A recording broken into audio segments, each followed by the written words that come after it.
नमस्कार. बेगवन police station अंतर्गत जे परवा एक गुन्हा दाखल करण्यात आला होता आणि त्याच्यानंतर पुढील तपासादरम्यान जे त्या गुन्ह्याचे विक्टिम आणि एक्युज्ड होते ते पोलिसाची बारामती शहर पोलीस स्टेशन या ठिकाणी आले होते काल रात्री आणि तेव्हापासून त्या गुन्ह्याचं पुढील तपास करत असताना जबाब विचारण्यात आले आणि त्या जबाबादरम्यान जे त्या गुन्ह्या नमूद महिला आहे त्याचा जबाब नोंदविल्यानंतर पुढे माननीय कोर्टाचे समोर त्याचा जबाबसुद्धा नोंदवण्यात आलेला आहे आणि पुढील तपास हा गुन्ह्याचा सध्या चालू आहे. त्यांचे आईवडील सुद्धा म्हणजे आई आणि भाऊ सुद्धा आले होते आणि त्यांचं काय म्हणणं आहे त्यांच्यासमोर देखील जी घटना आहे आता तिने माध्यमांसमोर येऊन सुद्धा काही सांगितलं. काय त्याच्यामध्ये तथ्य आहे? आता आपण काय त्याच्यावर कारवाई करणार आहात? थोडं काय ऑफेन्स रजिस्टर केलं? ऑफेन्स ते ऑलरेडी रजिस्टर करण्यात आला होता. त्याच्यानंतर आता ते घराचे जे लोक आहे त्याचे आई त्याचे भाऊ सुद्धा येऊन इथे त्यांनी त्याचं मत मांडलेलं आहे. त्यांची इथे त्यांना बोलण्याची संधी होती परंतु त्या यंग महिलाने आपला मत जे आहे ते आई आणि भावासमोर मांडलेलं आहे आणि त्यांचा आपसात जे मत आहे ते वेगळं आहे आणि महिलाने आपला जे वर्जन दिलेलं आहे जसा की आपण पाहिला की अगोदर त्यांनी एक व्हिडिओ पाठविली होती आणि त्याच्यानंतर सुद्धा पोलिसाकडे येण्याचे अगोदर त्यांनी एका ठिकाणी एक व्हिडिओ मार्फत त्यांचा जे मत आहे ते दिला होता आणि त्यांनी त्यांचा तीच मत आहे की ते स्वतःहून गेली होती परंतु नेमका जे त्याची आई घरचे जे सदस्य आहे त्याचा म्हणणं वेगळा आहे. आता हे दोघे मत आहे ते दोघे मताचा आम्ही आता बारकाईने तपास करीत आहोत म्हणून ही त्या यंग महिलाला मान्य कोर्टासमोर जबाबसाठी आज पोलिसांनी हजर केला होता. हे जबाब झालेला आहे. पुढील तपास चालू आहे. नेमका त्यांनी त्याचा हे मत जसा दिलेला आहे तसाच आहे किंवा त्याचे मते अजून कुठल्याही प्रकारच्या जे शक्यता असेल त्याची तपासणी चालू आहे. जी घटना घडली होती तिखट म्हणजे लाल पावडर तिच्या डोळ्यात टाकणं ही सगळी घटना खरंच घडली होती का? ती मुलगी तर नाही म्हणते मात्र दुसरीकडे आई आणि भाऊ म्हणतात ती घडली. हो बरोबर आहे. तेच मी म्हणतो की दोघे मत वेगवेगळे आहे. FIR मध्ये दिलेला कंटेंट वेगळा आहे आणि आता जे पीडित महिला FIR ची त्याने दिलेला मत ते वेगळा आहे. आता FIRचं मत आणि त्याच्या दोघे मत आम्ही रेकॉर्ड केले आहे परंतु FIRची फिर्यादीचं जे म्हणणं आहे त्याच्या सखोल तपासणी आम्ही करीत आहोत. त्याच्यामध्ये जे आपण प्रश्न मांडले की घटना दरम्यान चटणी पावडरचा उल्लेख आहे किंवा मोटरसायकलचा उल्लेख आहे काही इतर काही वस्तुस्थिती होती त्या वस्तुस्थितीला बारकाईने तपासण्यासाठी पुढील आमची टीम कामात आहे आणि त्याच्यात जे काही पुढील तपासामध्ये निष्पन्न होईल तशाप्रमाणे कारवाई. मेडिकल रिपोर्टमध्ये त्याच्याबद्दलचे सर त्याचा आता माननीय कोर्टाकडे ते जबाब झालेला आहे. त्याच्यात शक्यतो जे आहे ते कारण त्यांचा आईवडिलाकडे घरी त्याचे आई आणि भावाकडे जाण्याचा त्यांनी नाकारलेला आहे. सध्या स्थिती अशी आहे.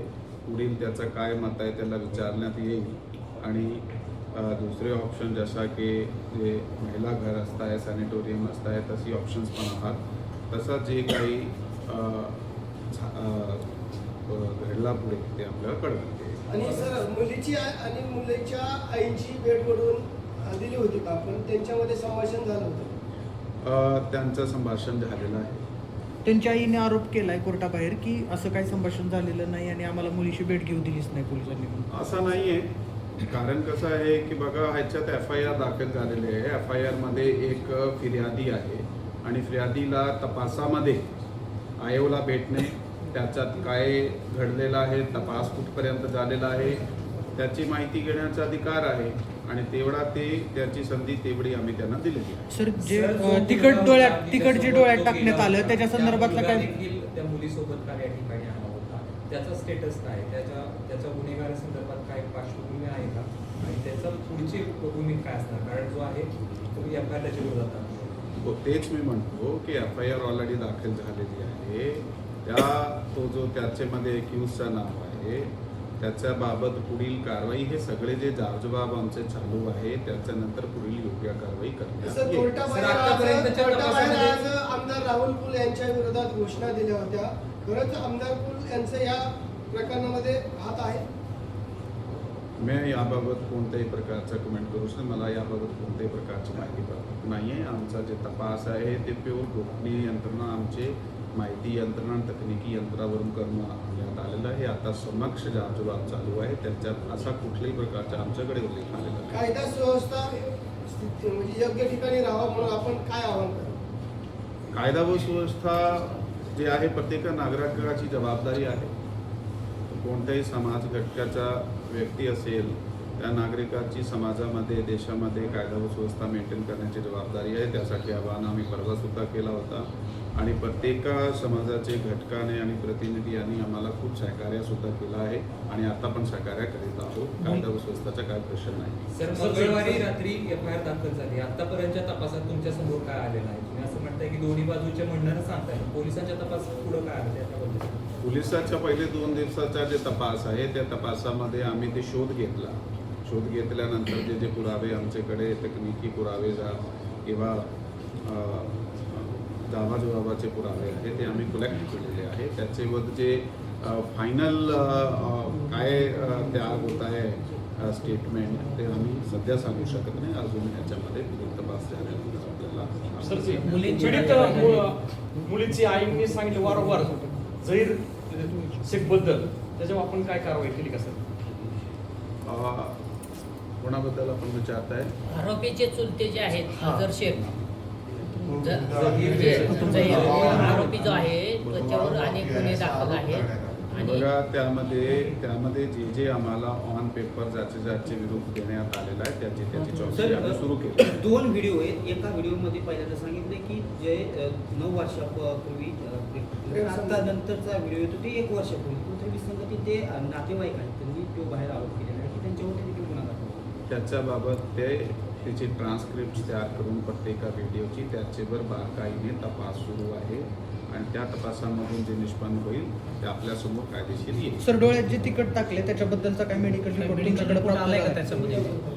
ते मेडिकल आम्ही करून घेतलं आहे आणि ते आता पुढील प्रमाणे आम्ही आपल्या समोर एक्सपोज निष्पन्न काय झालं? ते मेडिकल रिपोर्ट माझ्यासमोर आल्यानंतर मी आपल्याला काही सूत्र सांगतायत की या संदर्भात तिकट डोळ्यात टाकलेला रिपोर्ट ही तपासाचा मुद्दा आहे ना, ते तपास चालू आहे. अजून हे आता आलेले आहे. त्याचा पुढील तपास घटनास्थळ झालेला आहे ऑलरेडी, ह्यांचे जबाब झालेले आहे. आता पुढे कुठून आणला, काय झाला, काय नाही होता त्याचा आम्ही तपासादरम्यान निष्पन्न करून आहोत. तुमच्याकडे आतापर्यंत मध्ये जो आरोपी आहे तो साधारणतः रात्री 1-1:30च्या दरम्यान तुमच्याकडे आलेला. आता त्याचं स्टेटस काय? त्याला तुम्ही ताब्यात घेतले, अटक घेतली, नेमकं काय केलं त्या संदर्भात?